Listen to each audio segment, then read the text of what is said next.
क्या थायराइड की गठान हुई है तो ऑपरेशन ही करना पड़ेगा?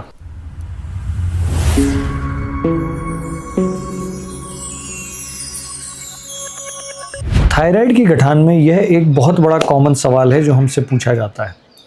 जैसा कि हमने पिछले वीडियो में बात की, जिसका कि लिंक आपको यहाँ मिल जाएगा, कि थायराइड ग्लैंड क्या है, उसमें क्या क्या प्रॉब्लम्स होती हैं। तो मेडिकल प्रॉब्लम हमने पिछले वीडियो में शेयर करी। यहाँ पे हम सर्जिकल प्रॉब्लम में आ रहे हैं, जिसमें मेडिकल प्रॉब्लम्स में गठान नहीं दिखती, थायराइड यहाँ गला बिल्कुल नॉर्मल दिखता है, पर हार्मोन्स के इशू रहते हैं।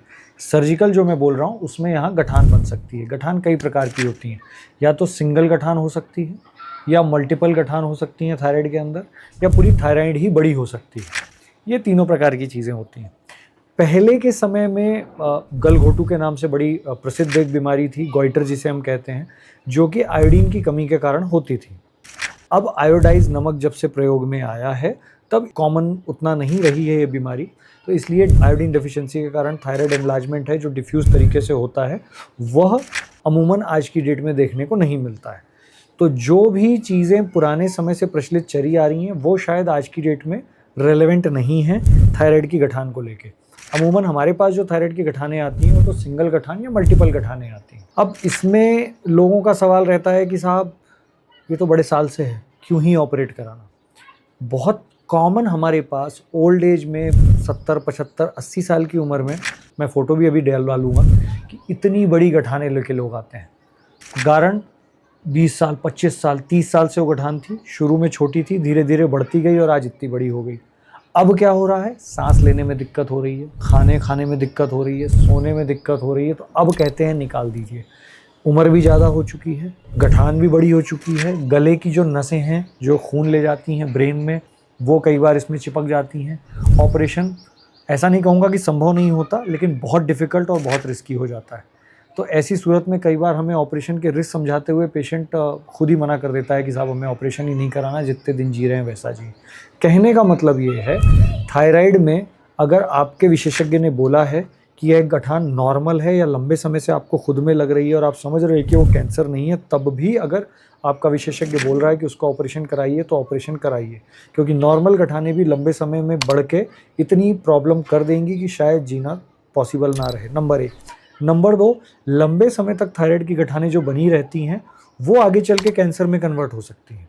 तो that is the second risk, जिसे हम ट्रांसफॉर्मेशन कहते हैं, कि पहले तो गठान नॉर्मल थी, 20-25 साल में वो चेंज हो गई, तो क्यों रिस्क पालना। नंबर 2। नंबर 3, शुरुआत से ही कैंसर वाली गठानें यह भी बिल्कुल होती हैं, हो सकती हैं, इसलिए किसी भी थायराइड की गठान को नज़रअंदाज नहीं करना है। सर्वप्रथम जनरल सर्जन या किसी कैंसर सर्जन या थायराइड सर्जन जो भी आपके आसपास हों, उनसे एक बार ज़रूर दिखाएं। वह 2 जांच आपको ज़रूर लिखेंगे। एक तो अल्ट्रासाउंड यानी सोनोग्राफी गले की, जिसमें ये दिखेगा कि ग्लैंड का साइज़ क्या है, गठान का साइज़ क्या है, केवल एक ही गठान है या बहुत सारी गठानें हैं, गठान के प्रकार क्या हैं, वह भी अल्ट्रासाउंड में समझ में आता है। फिर उसके बाद दूसरी जांच होती है FNAC की, यानी सुई द्वारा उसमें से थोड़े से सेल्स निकाल के टेस्ट किए जाते हैं।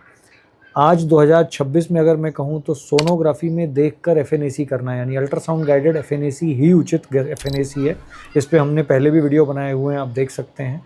तो अल्ट्रासाउंड गाइडेड FNAC हमें करना है, जिससे हम एग्जैक्टली उसी ग्लैंड के उसी पार्ट को हिट करें जहाँ पे वो नोड्यूल है, और हम उसमें कन्फर्मेशन में जा पाएँ कि साहब कैंसरस है या नॉन कैंसरस। हाँ, एक सवाल ज़रूर आता है कि अगर बहुत छोटी गठान है, लेस देन 1 सेंटीमीटर कई बार, तो हम बिल्कुल बात सही है, उसमें रुक सकते हैं, पेशेंट को फॉलोअप में रख सकते हैं। फॉलोअप का मतलब ये है कि हर 3 से 6 महीने अगर सोनोग्राफी और FNAC में नॉर्मल गठान आ रही है, ज़्यादा बड़ी नहीं है, बाहर से दिख नहीं रही है, प्लस उसका ग्रोथ रेट नॉर्मल है या नहीं है, बहुत स्लोली बढ़ रही है, तो हम ज़रूरी नहीं है कि ऑपरेशन के लिए जाएँ, हम फॉलोअप में रख सकते हैं। बट इसके लिए पेशेंट मोटिवेटेड होना बहुत ज़रूरी है कि रेगुलर फॉलोअप में वो आएँ और जो जो हम जाँचें बोलें समय अनुसार कराते रहें।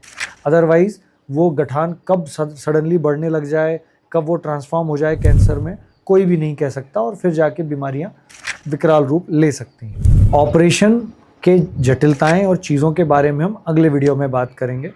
यहाँ तक यही कि अगर गठान हुई है और जांचें मैंने बता दी, जांचों में अगर ऑपरेशन आपको बताया गया तो ऑपरेशन से डरे नहीं, आगे इलाज में बढ़े। धन्यवाद।